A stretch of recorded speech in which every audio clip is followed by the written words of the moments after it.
फक्त 1 मिनिटांचा वेळ द्याल का? तुमच्या खिशाशी संबंधित बातमी आहे. जाणून घ्या, पेट्रोल आणि डिझेलच महाग झालं नाही तर 2014 अगोदर आणि आताची परिस्थिती काय आहे. सिमेंटची किंमत 195 रुपये होती, आता 410 रुपये. स्टीलची किंमत 3600 रुपये होती, आता 6500 रुपये. रेतीची 1500 रुपयांची ट्रॉली आता 6000 रुपयांना मिळते. मोटरसायकलची किंमत 50,000 रुपये होती, आता 90,000 गेली. मेडिक्लेम विमा 1049 रुपये प्रति 1 लाख रुपये होता, आता 4100 रुपये. डिश रिचार्ज 110 रुपयांना होता, आता 450 रुपयांना. 350 रुपयांना मिळणारा गॅस सिलेंडर आता 1000 रुपयांच्या आसपास जाऊन पोहोचला.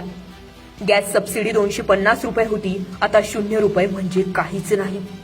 वाहन नियम उल्लंघन प्रकरणी 100 रुपये चार्ज होता, आता 10,000 रुपये आहेत.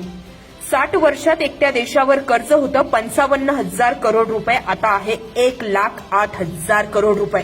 ड्रायव्हिंग लायसन्स अवघ्या 250 रुपयांना तयार करून मिळायचे, आता 5,500 रुपये द्यावे लागतात.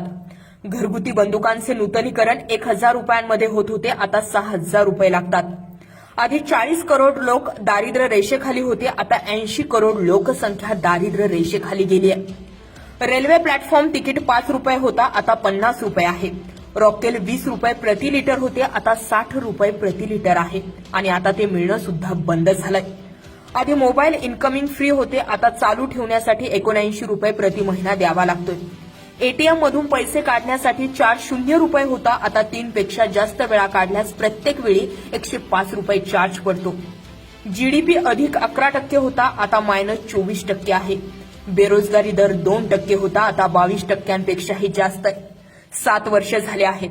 या कार्यकाळात कुठलेही मोठे हॉस्पिटल बनवले गेले नाही. अजूनही वाड्रा जेलमध्ये पाठवण्यात आला नाही. ना भारत विश्वगुरू बनला, ना प्रत्येकाच्या खात्यात 15 लाख रुपये आले, ना कुठला काळा पैसा परत आला, ना दाऊद, नीरव मोदी, मेहुल चोक्सी आणि विजय माल्या या फरारांपैकी एकालाही भारतात आणलं गेलंय. 7 वर्षात कुठलाही रोजगार नाही, ना गंगा नदी स्वच्छ झाली, ना महिलांवर होणारे अत्याचार थांबले. कुठलीही स्मार्ट सिटी तयार झाली नाही, कुठली बुलेट ट्रेन चालली गेली नाही, ना कुठली आतंकवादी घटना थांबली आहे, ना कुठला महागाई दर कमी झाला, ना पेट्रोल डिझेल स्वस्त झाले, ना शेतकऱ्यांना शेतमालाला योग्य हमीभाव मिळाला. एकही काश्मीरी पंडित घरी नाही परतला, ना स्टार्टअप इंडिया, ना मेक इन इंडिया, ना स्किल इंडिया, ना कुठला डिजिटल इंडिया.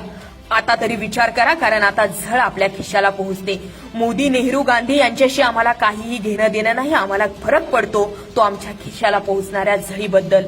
कारण रातभर दिवसभर कष्ट करून फक्त एक वेळेचं अन्न मिळवण्यासाठी आज प्रत्येक जण काम करतोय आणि त्याला हा देश लुटतोय. या देशातील सत्तेवर बसणारे लोक लुटतायत. व्हिडिओ शेअर करा आणि काय वाटतं ते आम्हाला कमेंट करून नक्की कळवा. सर्वसामान्यांपर्यंत हा व्हिडिओ पोहोचला पाहिजे याची जबाबदारी आज मी तुमच्यावर सोडते. धन्यवाद.